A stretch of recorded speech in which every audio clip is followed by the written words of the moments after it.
3 اور 4 جولائی کے درمیانہ شب ایف سی اور خفیہ اداروں کے اہلکار رات گئے 4 بجے کے قریب 5 گاڑیوں میں سوار ہمارے گھر آئے۔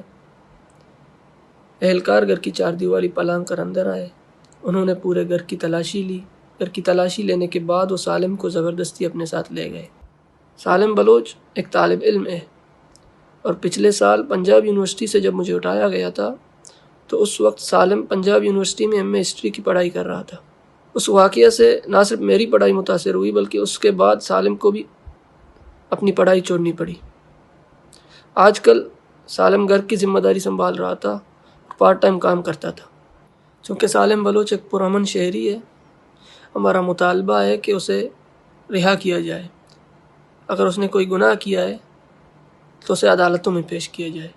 یہ معاشرے میں یا بلوچ قوم میں ایک خوف اور ڈر کا ماحول پیدا کرنے کے لیے طلباء کو گمشدہ کر کے انہیں سالوں زندان میں رکھ کر انہیں پھر رہا کیا جاتا ہے، جس سے وہ مینٹلی طور پر ٹارچر ہو کر وہ آگے اپنی زندگی میں نہیں بڑھ پاتے ہیں اور نہ ہی اپنا تعلیمی کریئر جو ہے نا آگے لے جا سکتے ہیں۔ پاکستان کی عدلیہ بھی بلوچ طلباء کو انصاف دلانے میں یکسر طور پر ناکام ہو چکی ہے۔ جب گزشتہ سال بلوچ طلباء کی ہراسمنٹ، پروفائلنگ اور جبری گمشدگی کے خلاف بلوچ طلباء نے اسلام آباد ہائی کورٹ کی طرف رجوع کیا اور اسلام آباد ہائی کورٹ نے سردار اختر مینگل کی سربراہی میں ایک کمیشن قائم کیا۔ کمیشن نے اپنی رپورٹ بھی سبمٹ کروائی جس میں ریاست کو فرد جرم عائد کیا گیا ہے، جس کی وجہ سے بلوچ طلباء اپنی تعلیمی کریئر کو آگے نہیں لے جا سکتے ہیں اور ان کو جینے کا جو بیسک بنیادی رائٹ ہے وہ نہیں دیا جاتا ہے۔